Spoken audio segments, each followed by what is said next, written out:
আমরা ধৈর্যের ভাত ভেঙে দিয়েছে। আজকে আমরা শান্তিপূর্ণ পদযাত্রা করেছি।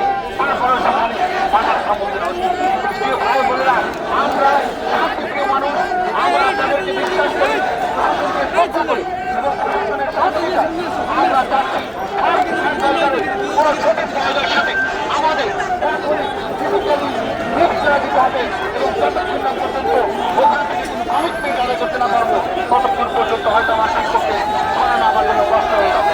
প্রিয় ভাই বোনেরা, আপনারা শান্ত হন, আপনারা শান্ত হন, আমরা কথা বলছি, আমাদেরকে কথা বলার সুযোগ দিয়ে অনেকা হয়ে ফেলার করবেন না আর নিজেরা কোনো সিদ্ধান্ত নেবেন না।